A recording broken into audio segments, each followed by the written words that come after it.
Hello and welcome back to episode 2 of Who This Civ. In this episode we have a look at whoever in this civ is that. It's Queen Victoria.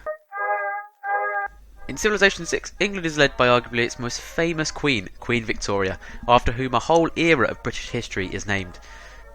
It's the Victorian age. Ruling from 1837 until her death in 1901, she was the longest reigning British monarch until the current queen actually surpassed this with 64 years ruled. She was an astute diplomat, Victoria, and with the assistance of her husband Albert strengthened the monarchy and helped to stem the tide of a growing republican movement in Britain. She ruled over an empire that covered a quarter of the globe with over 400 million subjects. The defeat of Napoleon's France at the Battle of Waterloo in 1815 ushered in a new age. It left Britain with no serious international rival, and the period between 1815 and 1914 is often referred to as Britain's Imperial Century, or Pax Britannica, which literally means British peace in Latin. Britain enjoyed hegemony over the world in this period. In Civilization 6, Victoria has a leader bonus Pax Britannica, and the leader agenda Sun Never Sets to reflect this. So the leader agenda, Sun Never Sets, means that England wants to expand to all continents on the map. Dislikes civs on continents where she doesn't actually have cities, but likes civs who share her home continent where she starts. The term Sun Never Sets described the globe spanning extent of the empire. There was always an area of the empire in sunlight. This agenda reflects the wars fought by the British Empire in the Pax Britannica period, which were predominantly fought against rebelling colonies or other minor nations. With the exception of the Crimean War, the British Empire rarely fought within the territorial confines of Europe. Prominent campaigns fought in this century were wars in Africa such as the Anglo-Zulu War of 1879, the Opium Wars in China, and the Indian Mutiny of 1857 to 1859. The leader bonus, Pax Britannica, refers to the name given to the Imperial Century as mentioned before, in which Britain was the main superpower. The ability gives all founded or conquered cities on a continent other than England's a free melee unit.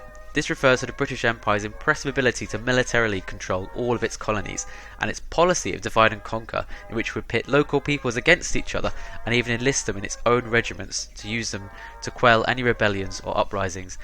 And once you have researched the military science technology, this melee unit can actually be England's unique unit, the Redcoat. But why would you want a red coat fighting for you? Let's have a look. England receives the unique unit of the Redcoat, which gains 10 extra combat strength when fighting on a continent other than the English capital. This represents the British military's extensive actions in wars on foreign continents and the experience it gained there. Now, originally these coats were actually madder red and were worn by the majority of British soldiers from the British Army's inception in 1645 with the New Model Army, all the way up until the late 19th century when they were eventually phased out. Now, they were phased out in India in 1885, phased out in soldiers for other foreign services in 1896, and finally for the Home Service they were phased out in 1902. The last major battle in which British soldiers wore these red uniforms was the Battle of Guinness, and this was as late as 1885 in the war in Sudan. Now, the red coat became an important symbol and came to exclusively mean the British Army, despite the fact that other militaries such as Denmark actually fielded red uniforms. Through propaganda and other media, the red coat became a term filled with pride and honour for the British Army and became a slur for those facing them.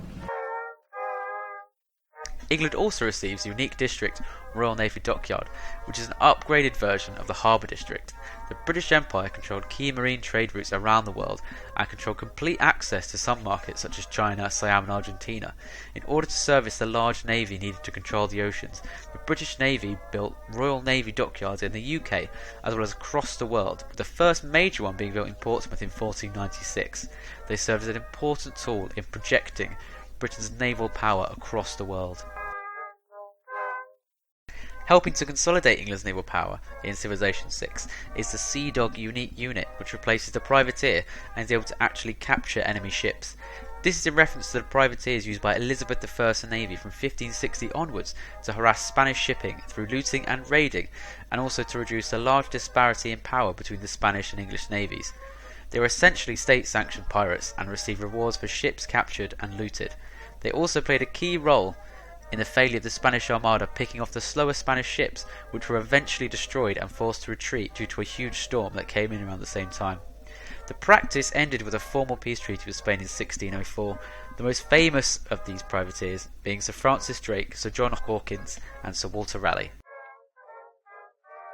Last but not least, England has the Civability British Museum, which means that each museum holds 6 artefacts instead of 3 and can spot 2 archaeologists at once. This is based, unsurprisingly, on the British Museum, one of the most famous British institutions renowned for its collections and exhibits. Established in 1753, it held many of the greatest archaeological finds from throughout the Empire and Victorian Age.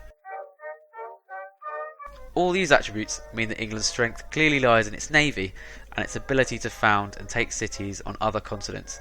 You can easily rule the waves and plunder foreign continents and take over the world, or you can just as easily push for a cultural victory with your museums. Hey guys, hope you enjoyed that video.